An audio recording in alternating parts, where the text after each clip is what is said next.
Good morning, everyone. So, this time your EVS class, you know that this is a class third and it's your EVS time. Okay, and today date is 1st of July. I will write here. Today date is, look, date is, क्या date है आज आपका?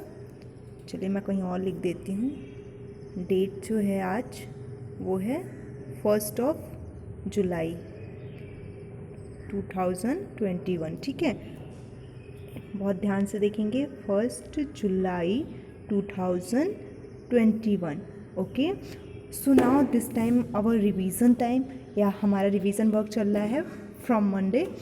सो we have already done our all exercise like chapter number 1st, chapter number 2nd and chapter number 3rd, but according to blueprint some topics are remaining like unseen passage, our diagram. So today I have decided to explain unseen passage. Okay, so here a one unseen passage available. Firstly I will read it, I will explain it. After their question answer I will explain. You watch very carefully. Understood? So let's start.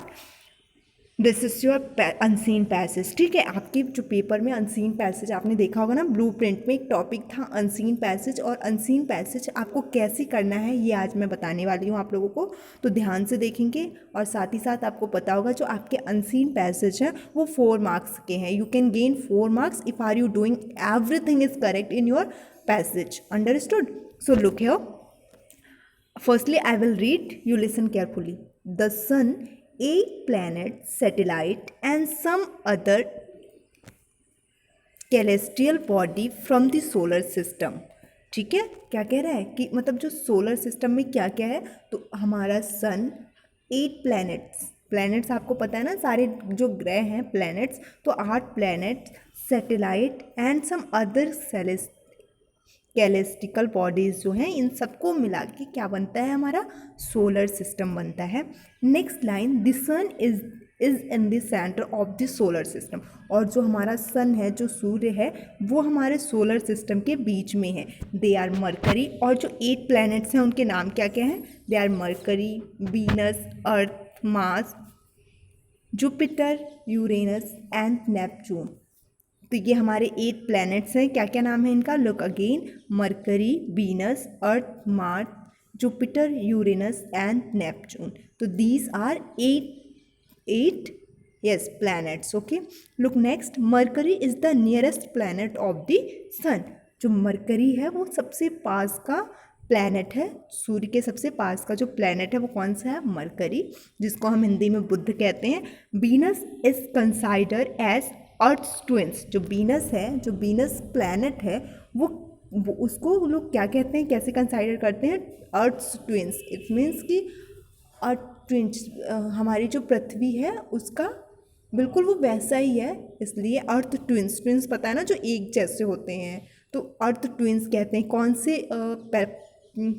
से planet को हम Earth twins कहते हैं? तो Venus को. Okay, because its size and shape are very much similar. और क्यों कहते हैं हम अर्थ ट्विंस?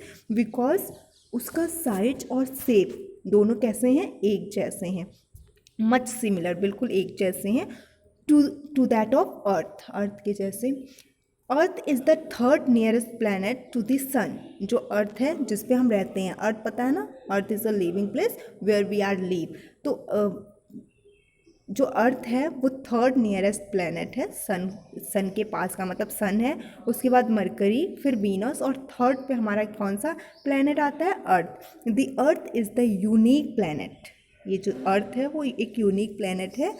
क्यों? क्योंकि देखते हैं इन the solar system, because only this planet has life on it. क्योंकि सिर्फ इस प्लैनेट के ऊपर लाइफ है जहाँ पे हम रह सकते हैं या जीवित हैं. लाइफ कहाँ, कौन से प्लैनेट में है? Only on yes Earth, only on Earth. It is also known as blue planet.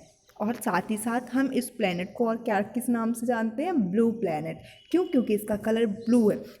Look here, our Earth has only one satellite that is the moon.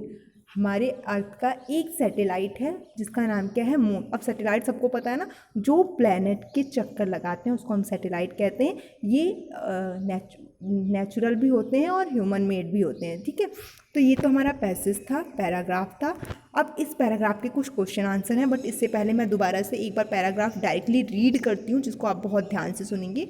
The sun, 8 planet, satellites and some other celestial bodies from the solar system. The sun is in the center of the solar system. They are Mercury, Venus, Earth, Mars, Jupiter, Uranus, and Neptune. Mercury is the nearest planet to the sun. Venus is considered as Earth's twin because its size and shape are very much similar to that of Earth. Earth is the third nearest planet to the sun. The Earth is the unique planet in the solar system. Because only this planet has life on it, it is also known as the blue planet. Our Earth has only one satellite, that is the moon. अब मैं इसको हिंदी में explain करती हूँ, इसको भी बड़े ध्यान से सुनेंगे। जो सन है, जो सूर्य है, 8 प्लैनेट, 8 ग्रह और जो सैटेलाइट्स हैं, जो उसके उपग्रह हैं, ये सब कुछ मिलके हमारे सोलर सिस्टम को तैयार करते हैं। जो सन है वो हमारे सोलर सिस्टम के बीच में है, और जो 8 प्लैनेट्स हैं उनके क्या क्या नाम है, mercury, Venus, Earth, Mars, Jupiter, Uranus and Neptune. Mercury is the nearest planet. जो मरकरी है, जो बुध ग्रह है, वो हमारे सन के सबसे पास का ग्रह है। वीनस को हम अर्थ ट्विंस के नाम से जानते हैं क्योंकि इसका साइज और इसका शेप एक जैसा है, अर्थ के जैसा ही है। Earth is the third nearest planet to the sun.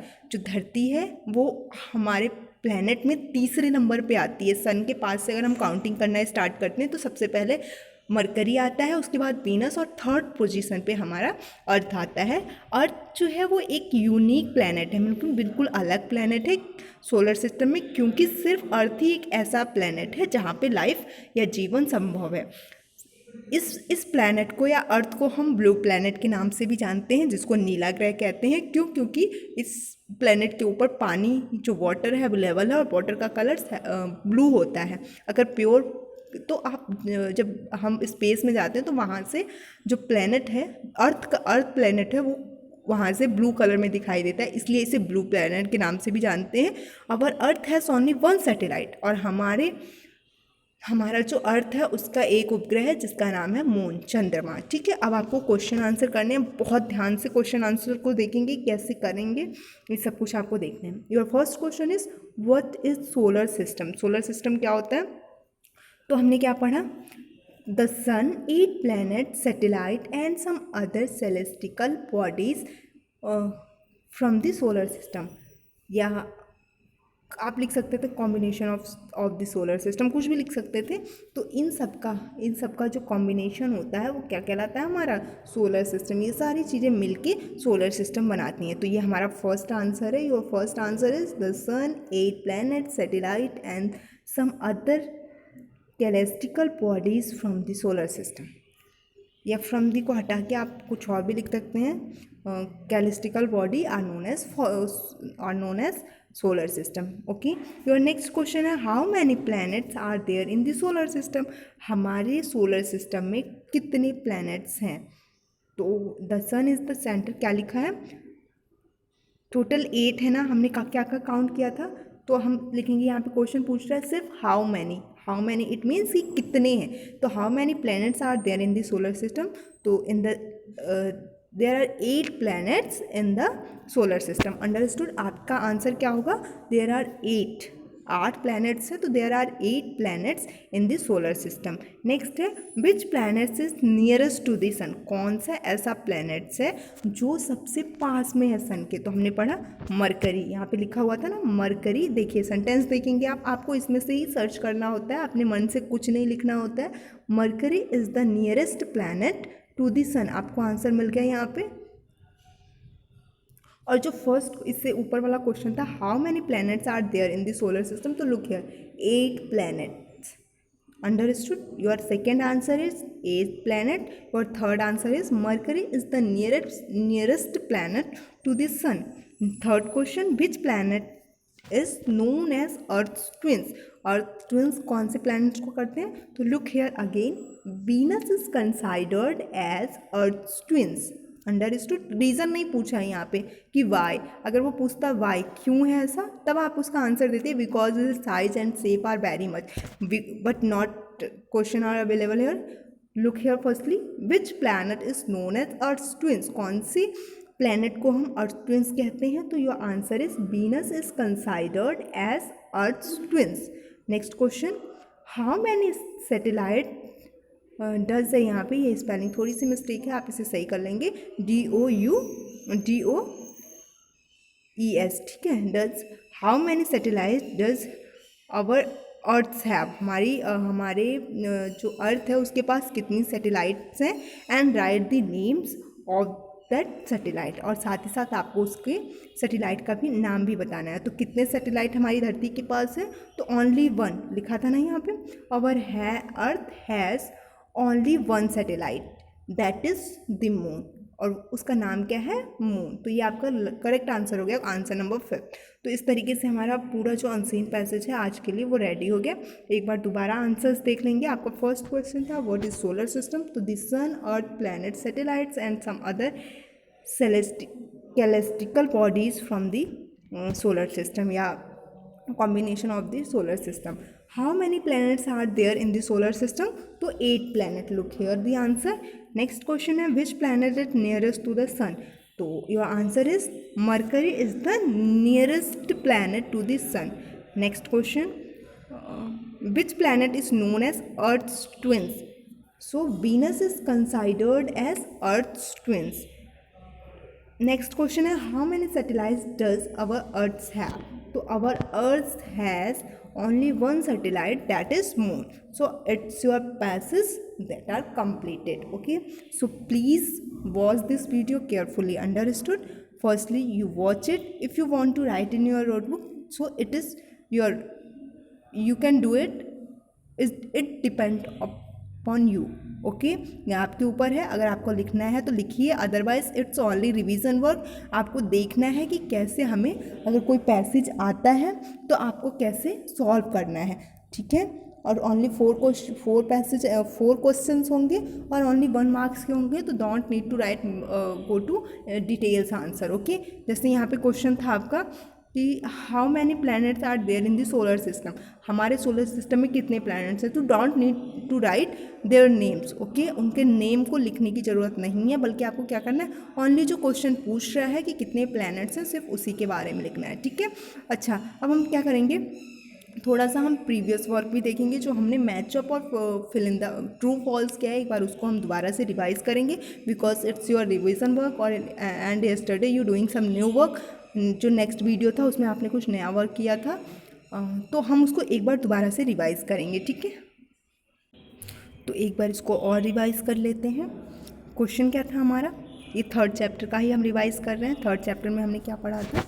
3rd chapter, the name of 3rd chapter is water O water. And your revision work, in your revision work your first question is write T for true and F for false statement. ठीक है, आपको T लिखना है correct statement के लिए और false लिखना है रॉन्ग स्टेटमेंट के लिए. T एंड F लिखना है, ये बात आपको याद रखनी है. आपको सिर्फ T और F से डिनोट करता है योर स्टेटमेंट इज ट्रू और false. Okay, look here first question, ground water. पहले तो ग्राउंड वाटर या अंडरग्राउंड वाटर का मतलब हमें समझना है. Those water that are inside of ground. Understood? जो ग्राउंड के नीचे होता है वाटर, या जो पानी ग्राउंड के अंदर से आता है उसे हम अंडरग्राउंड वाटर कहते हैं. तो underground water is obtaining from well. तो जो कुएं में पानी होता है वो अंडरग्राउंड वाटर होता है. इट इज़ ट्रू और फॉल्स? यस. जो अंडरग्राउंड वाटर होता है इट मीन्स कि वो पानी की ज़मीन के नीचे से आता है, और जो कुएं का पानी होता है वो भी कहाँ से आता है, ग्राउंड के अंदर से आता है. इसलिए it is correct. So you will write down here T for true. Okay, look your next question. Water is liquid form takes the shapes of the container. जो पानी होता है, पानी लिक्विड फॉर्म में होता है. But why are you write, why here write liquid word? क्योंकि आपको पता है water is also present in all 3 forms like solid form, gas form and liquid form. But here we are discuss on liquid form. So look here, water is liquid form मैंने आपको spelling बता दी थी form की, FORM, ठीक है। ये from हो गया है तो आपको क्या लिखना है, फॉर्म लिखना है, FORM, ठीक है। फॉर्म टेक्स द शेप, तो क्या कहते हैं, जो ड्रिंकिंग वाटर होता है आप जिस कंटेनर में डालते हैं उसे, जिस भी बर्तन में डालते हैं उसे, वो क्या होता है, उसका शेप ले लेता है। इट मीन्स कि इट इज़ करेक्ट, क्योंकि आप अगर पानी को ग्लास में लेते हैं तो वो ग्लास के शेप के जैसा हो जाता है, और अगर आप इसे किसी थाली में या किसी अदर अटेंसिल में रखते हैं तो उसका शेप ले लेता है। इट मीन्स कि it sentence is correct, so you write down correct, ठीक है। टी लिखेंगे अगर इफ़ योर सेंटेंस या your statement is true then you will write down T. Look next question, fresh water is found in sea and ocean. Fresh water means ताज़ा पानी, और जो हमने बताया था ना लेक पॉन्ड, तो ये सब क्या होते हैं, ये सब आपके क्या होते हैं, फ्रेश वाटर होते हैं, क्योंकि ये डायरेक्ट ऊपर से आते हैं। बट इन सी, समुद्र में जो पानी जाता है या ओशन में जो पानी जाता है, महासागर में जो पानी जाते हैं, वो क्या होते हैं, वो नदी के नाले के सब मिलते हुए, नदियों को तोड़ते हुए सारे पानी कहाँ जाते हैं, समुद्र में और महासागरों में। तो ये फ्रेश वाटर के सोर्स नहीं है, it is not a fresh water, so this sentence statement is false, then you will write down F. Look next question, rain water harvesting is a way to conserve water. जो rain water harvesting, इसके बारे में मैंने आपको बता दिया था। जब जब बारिश होती है तो इसको कहीं ना कहीं इकट्ठा किया जाता है, और बाद में पानी की ज़रूरत पड़ने पर या खेतों में पानी के लिए इस पानी का यूज़ किया जाता है। जो इकट्ठा किया हुआ बारिश का पानी होता है, इसको हम खेतों के लिए इस्तेमाल करते हैं। तो इस पूरी प्रोसेस को हम रेन वाटर हार्वेस्टिंग कहते हैं। और क्या कह रहा है आगे, आगे कह रहा है आपका कि is a way to conserve water, तो ये एक तरीका है पानी को कंजर्व करने का। तो it is correct, if it is sentence is correct then you will write down T, so here I am writing T, okay. अब नेक्स्ट देख लेंगे, मैच द फॉलोइंग। ये सारा हम ऑलरेडी पहले कर चुके हैं, so watch only carefully, okay. Tubewell, जो ट्यूबवेल होता है, यस, गेट ग्राउंड, वो हमें कहाँ से मिलता है, ग्राउंड से मिलता है, ठीक है। So match here ground water. Next is seas and ocean, जो समुद्र और महासागर के पानी होते हैं वो कैसे होते हैं, water too salty for you, so your correct answer it get ground, it is correct. And second question, seas and ocean those are salty for use, इट मीन्स कि ये जो पानी होता है ये नमकीन होता है और खारा होता है।